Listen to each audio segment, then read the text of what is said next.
Welcome back नाज़रीन। हम गुफ्तगू करें इंतहाई अहम मामले के ऊपर कि दूध अब मिलावट शुदा था, चले समझ में आता था, अब तो केमिकल वाला दूध और कारखाने इधर बरामद हो रहे हैं, बुरे निकल रहे हैं। कहाँ जाकर हम खड़े हुए। शाकिर साहब हमारे साथ स्टूडियो में मौजूद हैं, कहते हैं हमें लिखना पड़ा तहरीरी तौर पर कि फूड अथॉरिटी खुदा के लिए यहाँ पर आ जाए। ये सूरत हाल है। अब मैं सिर्फ कंक्लूड करना चाहूँगा, एक मामला सामने आया, फुटेजेस नाजरीन मेरे देख रहे हैं, कैसे रोका जाएगा, जाली और खालिस के दरमियान फ़र्क कैसे पता चलेगा, किस तरह रोका जाए कि कम से कम आप क्या किरदार अदा कर सकते हैं मेरे प्रोग्राम में, अहद करके कम से कम मैं आपसे लूँगा, एक वादा लेने चाहूँगा कि आप क्या किरदार अदा करेंगे। जिस तरह अब्दुल रज़ाक साहब रुकन असम्बली ये कह रहे हैं कि जी मैं खुद इसका केस का फॉलोअप लूँगा। देखें जी, मैंने पहले भी अर्ज़ किया कि दूध की ट्रेसेबिलिटी को यकीनी बनाया जाना कैसे? ज़रूरी है। देखें जी, एक तो मिनिमम पास्चराइज एक्ट आया था, उसके तहत पर यकीनन जब टैक्सेस लगे तो हम जैसे लोग उससे बैक हो गए और हमने दूध की पैकिंग को बंद कर दिया, अपना प्लांट बंद करना पड़ा।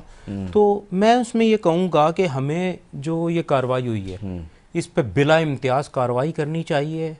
बहुत जाली कहाँ दूध कहाँ फरोख्त हो चाहते रहा हैं कि है। ये कारखाने और हो सकते हैं, थोड़ा देखें सा जी, मुझे बता ये सकते हैं? मुल्क भर में है। कराची की सतह पे बता दें। देखें जी, इस वाक़े के बाद मैंने कैटल कॉलोनी में काफ़ी इंक्वायरी की है। मुमकिन है हम कुछ जगहों की निशानदही करने में वो हो जाएं और सिंध फूड अथॉरिटी से मीटिंग के बाद उस पर कार्रवाई ये करने जा रहे हैं, बहुत ज़बरदस्त। इंशाअल्लाह ताला।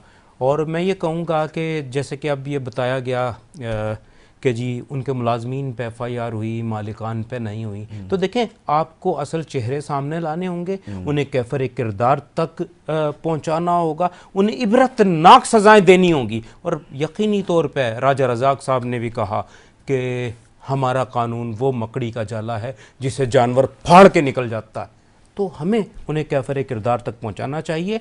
हम सिंध फूड अथॉरिटी के, खैबर पख्तूनख्वा, पंजाब फूड अथॉरिटी और KP फूड अथॉरिटी के साथ इंशाल्लाह काम कर रहे हैं, काम करते रहेंगे और जाली दूध फरोख्त करने वालों की निशानदेही करेंगे। शकील साहब आपकी तरफ आता हूँ, सजाएं मिलेंगी, क्या इम्कानात हैं, आपको क्या लगता है, तवक्कुआत क्या है? 2.5 से 3 करोड़ की आबादी का शहर है। पूरे पाकिस्तान से लोग यहाँ आकर सार्फिन को चीजें सेल करते हैं। उसमें दूध बहुत अहमियत रखता है, पीने का पानी अहमियत रखता है, खाने का ऑयल अहमियत रखता है। सिंध फूड अथॉरिटी की रिस्पॉन्सिबिलिटी बड़ी अहमियत रखती है और मुझे अफसोस के साथ ये कहना पड़ेगा कि जो कार्रवाई हुई है उस तरीके से नहीं हुई जो होनी चाहिए थी, क्योंकि आपके सामने सूबाई असेंबली के मेंबर खुद जो कि अवामी नुमाइंदे हैं वो ये कह रहे हैं कि एक मुलाजिम को पकड़वा दिया गया, तो मालिक को क्यों नहीं पकड़वाया गया? कह रहे हैं इसके ऊपर मैं इस पे डंडा घुमाऊंगा मैं इसका। डंडा तो देखें, पहली बात यह है कि FIR ये होनी, अली रज़ा साहब, FIR होनी चाहिए, इक़दाम कत्ल की होनी चाहिए। बिल्कुल, ये FIR है, इस तरह की नहीं होनी चाहिए। जाहिर सी बात है कि आप सोचे कि अगर वो डेली बेसिस पे जितना भी दूध बना रहा होगा, हर घर में पर लीटर दूध जा रहा होगा, आप सोचे कितने घरों को तबाही बर्बादी हो रही है, कितने घरों पे बीमारियां फैला रहा होगा। मशीनरी कब्जे में नहीं ली गई, मशीनरी भी कब्जे में नहीं ली, मशीनरी भी नहीं ली गई। सर तो इतने आसानियां देंगे तो फिर तो होगा ही ना, फिर एक कारखाना थोड़ी, फिर कारखाने लगेंगे ही इन जालसाजों के। बहुत है सर, कराची भरा हुआ है, कराची भरा हुआ है, कराची भरा हुआ है। बेग साहब बड़े सवाल उठ रहे हैं, मैं फिर जाऊंगा। बिल्कुल सवाल उठ रहे हैं, तो सवाल असल में उठ इसलिए रहे हैं कि जिस अदारे ने काम करना है उसके पास इतनी फील्ड फोर्स ही नहीं है, बजट भी नहीं है, बजट इतना नहीं है जितना पंजाब फूड अथॉरिटी का बजट है, वो सिंध फूड अथॉरिटी को इतना बजट देना, ये बजट भी होना चाहिए। सेकेंडली सबसे बड़ी बात है कि उनके पास, उनके साथ इतना बड़ा मसला होता है कि पुलिस बाज़ दफा नहीं मिलती उनको।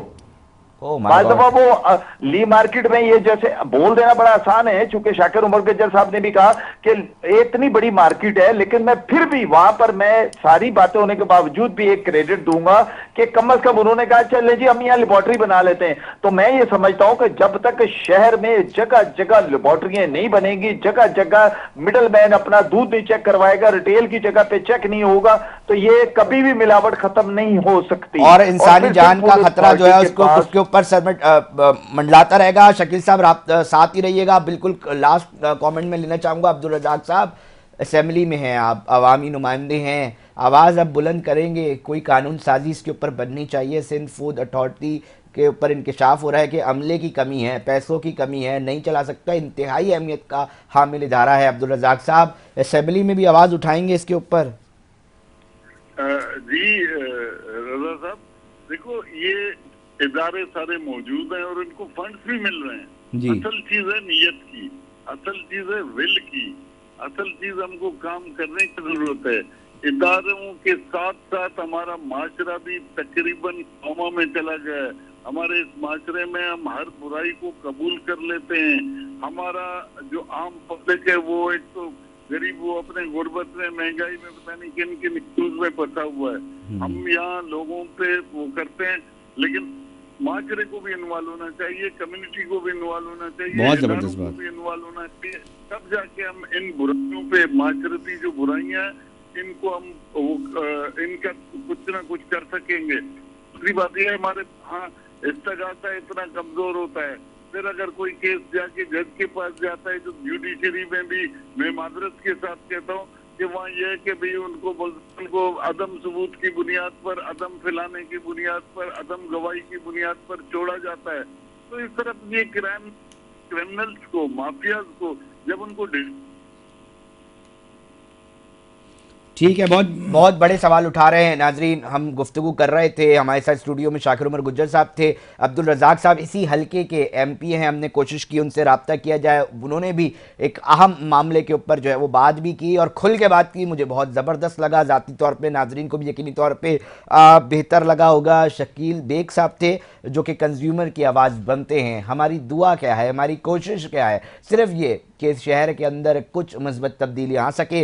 इसी के हवाले से हम कोशिश करते हैं कि कराची में होने वाले कोई भी मामूली सी मामूली और बड़े से बड़ा मामले को इस प्रोग्राम में सेगमेंट का हिस्सा ज़रूर बनाएं, ताकि आवाम के साथ साथ अथॉरिटीज़ भी आगाह रह सकें कि क्या हो रहा है और क्या होना चाहिए। इसके ऊपर भी तफसील से बात करते हैं। नाजरीन, प्रोग्राम का वक्त इख्तिताम की तरफ पहुँच चुका है। अपने मेज़बान अली रज़ा को दीजिए इजाज़त, हम फिर हाजिर होंगे। जब तक अपना बहुत ख्याल रखिएगा। अल्लाह निगहबान।